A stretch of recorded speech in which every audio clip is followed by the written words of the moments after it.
Ce n'est pas exactement un secret ici, mais la plupart des investisseurs particuliers ont des performances plutôt mauvaises en bourse. Il y a plusieurs raisons à cela, mais pour résumer, ils ont tendance à faire trop d'erreurs qui leur coûtent trop d'argent chaque année. Dans cette vidéo, je vous propose de revenir sur 5 trucs simples que vous pourrez mettre en place tout de suite pour améliorer vos performances boursières.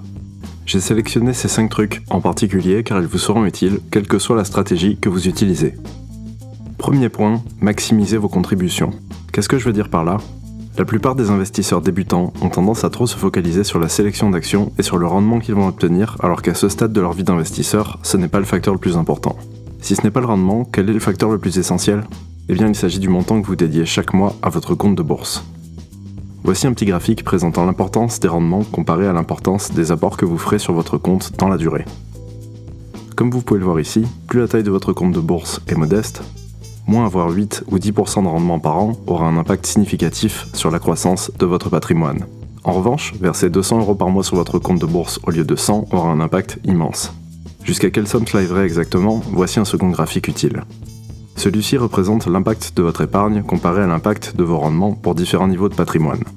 En dessous de 100 000 € placés en bourse, environ 80% de votre croissance patrimoniale sera due à votre effort d'épargne et seulement 20% à vos rendements. Ensuite, les choses deviennent plus faciles au fur et à mesure que votre patrimoine grossit. C'est pour cela, entre autres, que Charlie Munger est célèbre pour avoir déclaré que les premiers 100 000 € sont une tannée, mais que vous devez le faire. Ce qu'il faut retenir ici, c'est qu'il faut mettre vos efforts en priorité dans ce qui vous rapportera le plus de résultats. 50 000 € placés à 5% vous rapporteront toujours plus d'argent que 10 000 € placés à 15%. Gardez cela en tête quand vous mettez en place votre stratégie. L'avantage également ici, c'est que quelques heures de sélection de titres vous coûteront moins cher en début de carrière d'investissement qu'à la fin. En effet, plus tard dans votre vie d'investisseur, l'équation s'inverse et 80% de vos résultats viendront de vos rendements. Dans cette phase-là, votre sélection de titres sera excessivement importante. En attendant, gardez le sens des priorités. Point numéro 2, réduisez votre activité. Voilà un point qui va sans doute fâcher les apprentis traders. Et il faut avouer qu'il est plutôt contre-intuitif. Dans la majorité des domaines, travailler plus dur que la moyenne conduit à avoir plus de résultats que la moyenne. Nous transposons souvent plus ou moins inconsciemment ce principe sur les marchés en pensant que suivre la bourse tous les jours, procéder à des achats-reventes réguliers, conduira nécessairement à plus de résultats qu'un investisseur qui ouvre son compte 2 fois dans l'année et qui n'y ait jamais la presse financière. Pourtant, dans les faits, c'est exactement l'inverse qui se produit. Les investisseurs qui passent le plus d'opérations sont en fait ceux qui ont les plus mauvais résultats.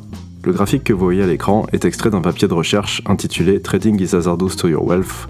Il reprend les performances agrégées de milliers de comptes d'investisseurs et de traders en les classant du plus faible au plus fort turnover, c'est-à-dire ceux qui font le plus d'achats-reventes en 5 contre ceux qui en font le moins en 1. Le résultat de cette étude est que la sous-performance est fortement corrélée au taux de turnover sur le compte. Ceux qui tradent le plus sont ceux qui gagnent le moins. Ceci est dû à plusieurs facteurs, entre autres de mauvaises prises de décision à répétition, un mauvais timing de marché, un manque de méthode et des frais de courtage multipliés. Poussant ce principe de réduction de l'activité à l'extrême, Fidelity aurait réalisé une étude assez connue dans le monde de la finance sur les meilleurs performeurs parmi ses clients entre 2003 et 2013. Il en serait ressorti que les comptes avec les meilleures performances appartiendraient à des clients inactifs ou décédés. Notez que j'utilise le conditionnel ici car internet est plein de légendes urbaines et que je n'ai malheureusement pas le lien de la source d'origine. Quoi qu'il en soit, cela corroborerait les résultats de Barber et Odean et ne serait pas exactement un résultat étonnant. Dans le même registre, Buffett est également célèbre pour avoir déclaré qu'un investisseur dans son propre intérêt devrait agir comme s'il disposait d'une carte à vie avec seulement 20 décisions d'investissement utilisables. Études académiques comme professionnelles s'accordent donc là-dessus, passez moins de transactions et vos performances n'en seront que meilleures. Point numéro 3, réduisez les frais. Il s'agit ici d'un autre point dont l'impact est fréquemment sous-estimé par les investisseurs.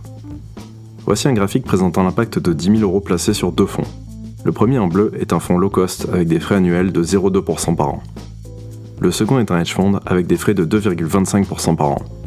À rendement équivalent et sur une période de 30 ans, le fonds avec des frais élevés vous aura rapporté 2 fois moins d'argent que le fonds low cost.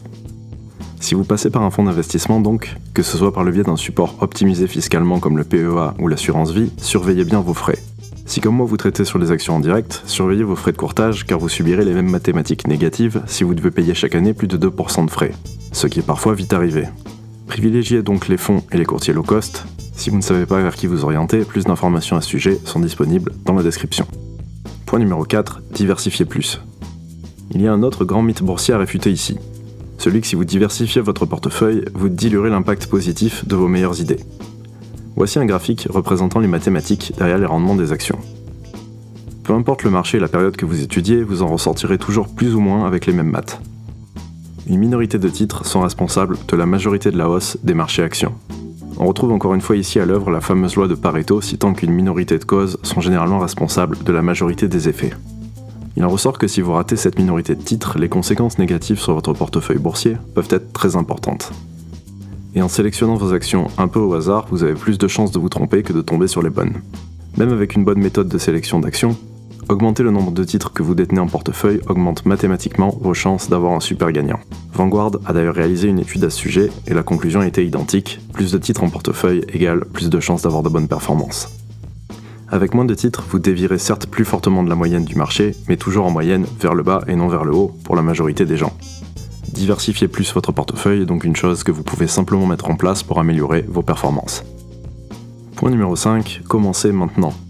Voici un autre facteur très simple et sous-estimé qui aura un impact majeur sur vos performances sur le long terme. Ce facteur, c'est le moment auquel vous commencez à investir. Voici un petit graphique présentant 3 investisseurs, Jack, Jill et Joey.